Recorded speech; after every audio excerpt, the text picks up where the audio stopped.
ating mga kapanayan tungkol dyan. Please do the honors, partner. At ayan na nga po, tungkol dyan, makakausap natin si Carlos Miguel Oñate, ang tagapagsalita po at Legislative Officer ng Trade Union Congress of the Philippines. Tama ba? Oo, TUCP. TUCP. Good morning po, Sir Carlos. Good morning! Ay, magandang umaga po, Ma'am Victoria, Sir Jom, at sa lahat po ng ating mga taga-subaybay. Maraming salamat po. Go ahead, partner.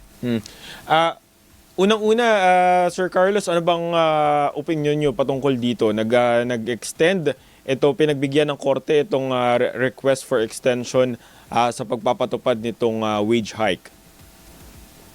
Opo, no? Mas tumindi yung kawalang katarungan sa ating mga manggagawa. No? Parang hindi pa ba sapat yung 20 days na TRO na mahigit 1.6 billion na ang nawala na agaw mula dun sa ating higit 1 milyon na minimum wage earners dahil lamang dun sa petisyon ng dadalawang construction company at kagaya nga nung nabanggit nyo, kasama dyan yung Redicon na nakakuha ng 18 billion na project sa EDSA, pero it appears hindi lang pala siya barat sa serbisyo publiko, barat din siya sa mga manggagawa. No? Kung kaya't gagawin natin ho ang lahat para itong injunction na ito, which in the first place hindi dapat na-grant dahil yung kasong i-final ay dapat nabasura kaagad dahil wala hong jurisdiction ang mga korte sa usapin ng dagdag sahod. Dapat po yan ay pinag-uusapan sa National Wages and Productivity Commission na hindi po ginawa kahit nitong dalawang construction company na nagrereklamo. Pero sir, ito bang pagkakataon na to, unique ba to na may employer na dumiretso sa korte rather than kagaya nga ng nabanggit nyo na pinag-usapan sa Regional at National Productivity Board?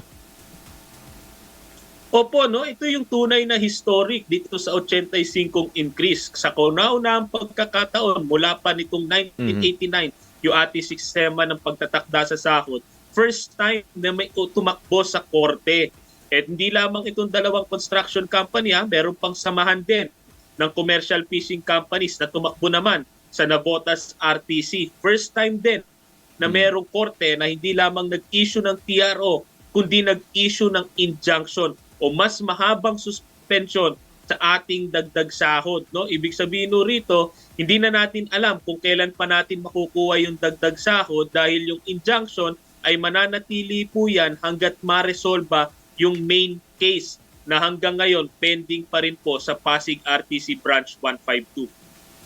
Sir Carlos, ano yung danger nito kung halimbawa magtitake ng president na itong mga employer kapag halimbawa may inaproba na wage hike, tatakbo sa korte para pigilan yan at ang korte naman ay magkakatigan yung mga request nitong mga employers para nga sa mapigilan yung pagpapatupad nitong mga taas sahod?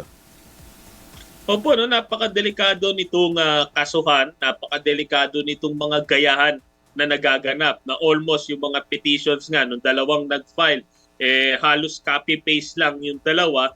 At ito po ay napakadelikadong president sapagkat kahit sino po na employer, basta ayaw niya yung naibigay na aumento, regardless kung sumali siya sa proseso o hindi, consultation, public hearings, yung dalawang construction company, hindi man sila nag-participate doon, pero bigla na lang nila questionin, i-undermine yung prosesong nakalagay sa ating batas. No? At ito, pinag-usapan pa lamang natin, no? Isang region sa Metro Manila, dalawa na kagad ang nag-file, tapos meron ka pang nakakuha pa ng injunction. Paano pa sa iba't ibang region na inaasa natin starting October and magro-roll out na ng mga wage increases nila. Kung kaya't kami nga ay nananawagan, no, pati sa ating mga employers, sa pangunguna ng Department of Labor and Employment, nagkaroon kami ng tripartite resolution na lahat ng bagay patungkol sa sahod, dapat i-primarily resolve muna natin yan dun sa ating umiiral na sistema, Regional Wage Board, NWPC, at nananawagan din kami, no, sa DTI at DepDev. Hindi lang ito Department of Labor and Employment dahil yung DTI at DepDev, sila yung vice chairs ng ating mga regional wage boards na dapat tindigan po nila itong implementasyon ng dagdag sahod sa Metro Manila at siguraduhin na tuloy-tuloy pa rin yung mandato at yung trabaho ng iba't ibang regional wage boards na reviewin at itaas yung dagdag sahod ng mga kababayan natin na nasa probinsya, regardless kung may kaso na i-file, regardless kung may injunction dito sa Metro Manila.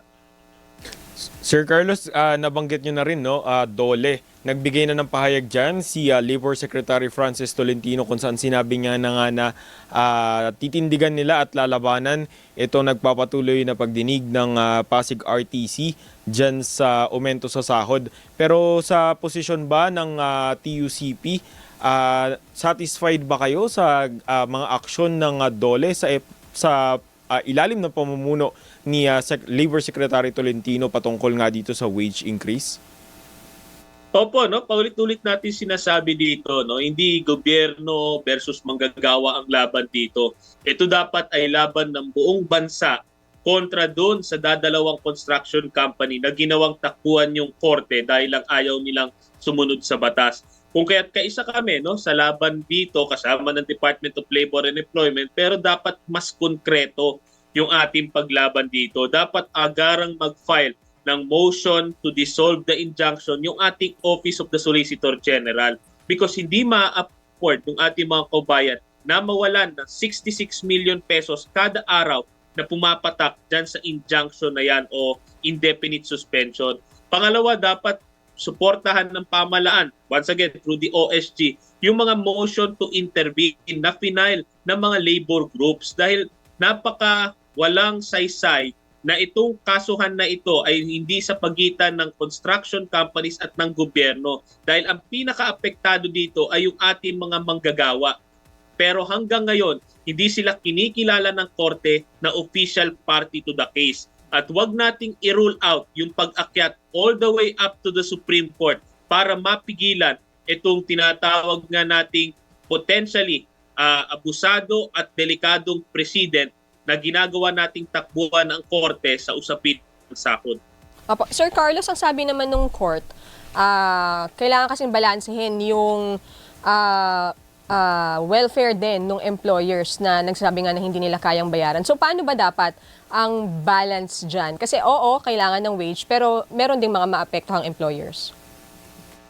That is precisely po ang ginawa ng ating regional wage boards. Kaya nga, pati kami nagre-reklamo doon sa 85 na wala pa sa kalahati nung nawalang purchasing power. Yan po yung proseso dinaan mula April hanggang all the way up to July na inisyo itong wage order na ito. Ang problema doon sa dalawang construction company, hindi nga sila sumali dito sa prosesong ito. At yung sinasabi sa decision nga na anong pagbabalanse yung pinag-usapan natin dito, dalawang construction company. Sabi nila, nanakot sila na hindi nila kayang bayaran yon. Dalawang construction company ang nagpatigil sa aumento sa sahod ng higit 1.1 million na minimum wage earners natin. Definitely wala kung balanse doon.